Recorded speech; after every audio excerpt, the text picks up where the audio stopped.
On tonight's episode, we'll be exploring 7 creepy legends from Dutch culture. So if you enjoy creepy tales from all over the globe, consider subscribing. The first one is the Tzedek. The Tzedek is a street in Amsterdam. Being one of the oldest streets in the city, there is a lot of history and tales associated with it, like the haunting tale of the Tzedek ghost. This one reminds me of an old school eerie fairy tale. The story goes that 2 sisters had a crush on the same young sailor. The sailor liked one of the sisters, Dana, back and even wrote her several letters while he was away at sea. This made the other sister, Helena, very jealous. So Helena spitefully hid the love letters from her own sister to try and sabotage the relationship before it ever even started.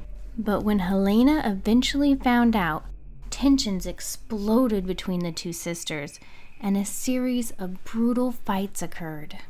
During one of these fights, Helena ended up pushing Dana down a flight of stairs. But instead of helping her sister, she saw this as an opportunity to beat her to death and have the handsome sailor all to herself. So she left her sister's body there so that it would look like an accident. Helena did eventually get to marry the sailor of her dreams, but guilt has a way of slowly gnawing away at you until your very soul feels like it's being eaten alive. And she decided to confess to the murder finally on her deathbed. When her husband heard this, he was disgusted, and he walked out on her, leaving her to die alone. Some say that Helena's eerie sobs of mental torment and suffering can still be heard in the area today. Number 2 is the Headless Man. The Moss River is the birthplace of the legendary Headless Man.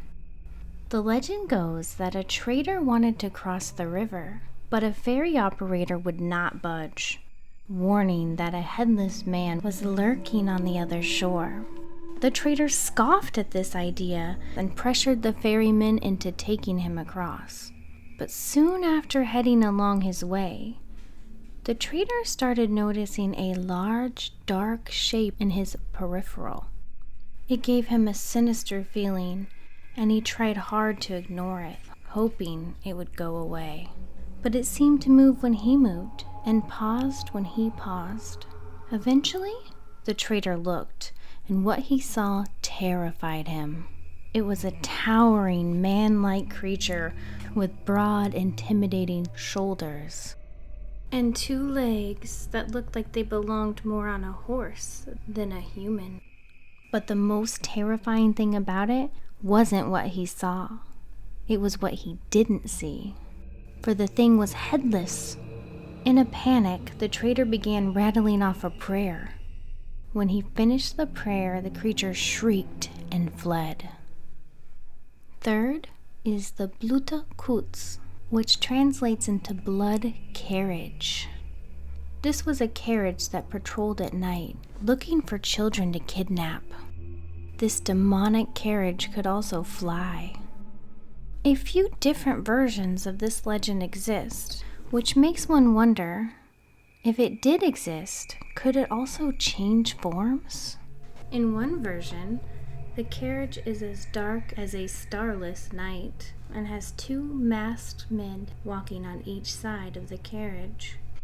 The masked men would grab any children that they came across and toss them in the carriage, where there were demons known as Tena Koppers, which translates to toe cutters. They were called this because they might cut off your toes to feast on your blood. But others say the carriage was a magnificent, luxurious carriage pulled by 4 beautiful horses. Children would be lured into the carriage by a wealthy-looking woman who promised candy or a play date with her daughter at a castle. But once tricked, there was no candy or fun. Instead, the children were taken to a castle where their toes were cut off so a sick member of nobility could drink their blood. This version of the tale may have been inspired by rumors of the real Countess Elizabeth Bathory, who was a serial killer and may have been a vampire. Number 4, Man met die Hak, which translates to man with hooks. This boogeyman emerged as a dark figure with green eyes and a lush beard of seaweed. If you got too close to the water's edge, he would drag you in the water and feast on you. The worst part is he would also keep your soul locked away in an urn at the bottom of the water, where it would be doomed to stay unless someone was brave enough to retrieve it and tip over the urn. Number 5, The Farmer and the Coffin. A farmer's wife passed away. She was barely in the ground when he started hitting on one of the servant girls. This girl discouraged his advances, telling him she wouldn't feel right about getting involved in a relationship with him so soon after his wife passed away. Still, the farmer persisted, saying he wanted to marry her right away. The girl did her best to avoid him, but she didn't have to do so for long, because not long after, the farmer died suddenly. And this is where things got weird. The girl began to hear rumors that people were still seeing the farmer wandering late at night and even sitting on top of his own grave. These rumors scared the girl and caused her nightmares, so she decided she had to go see for herself. And the next night she went to the graveyard. She didn't see the farmer anywhere, and the grave seemed to be untouched. So she was about to leave when the church bells rang out midnight. That's when the ground began to shake and open up above the farmer's grave. The farmer climbed out quickly, his eyes glowing like embers. The girl was too terrified to move, and when the farmer saw her, he said, "Now you will be mine forever."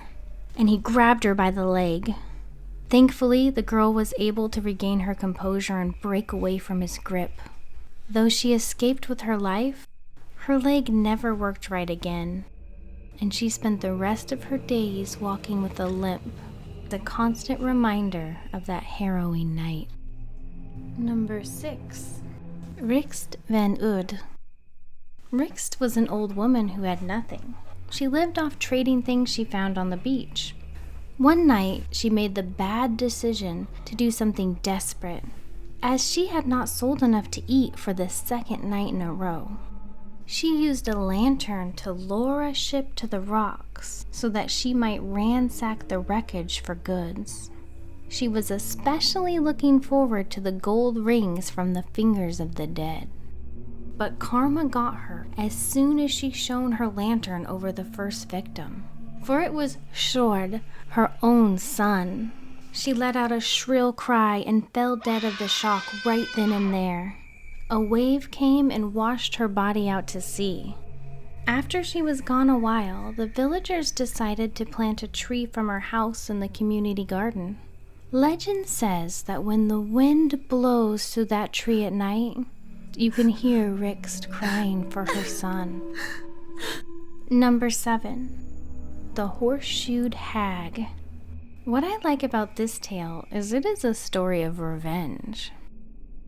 A woman told her husband that an old woman snuck into their room at night and turned her into a horse and then rode her all the way until morning. At first, the husband did not believe his wife. But then again, his wife had never lied to him, and she was noticeably tired lately and starting to lose weight.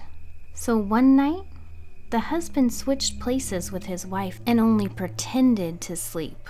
Sure enough, the figure of an old woman came creeping through the room, keeping to the shadows. When she got closer, the man could see that she was carrying a bridle in her hand.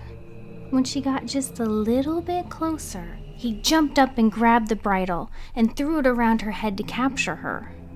But when he did, she turned into a horse. He decided not to let the woman escape and took the horse immediately to a farrier and had the horse fitted with the heaviest horseshoes possible. However, on the way home, the horse was able to escape. A few nights passed and no visits from the hag. The farmer hoped that the hag would never come back. The next day, he noticed that he had not seen his neighbor in a few days, and went to check on her even though she was a very unkind woman. When she did not answer or come to the door, he had the police go and check on her. When the police went into her house to see if she was okay, they found her stuck in bed with horseshoes nailed to her hands and feet. Thank you for listening.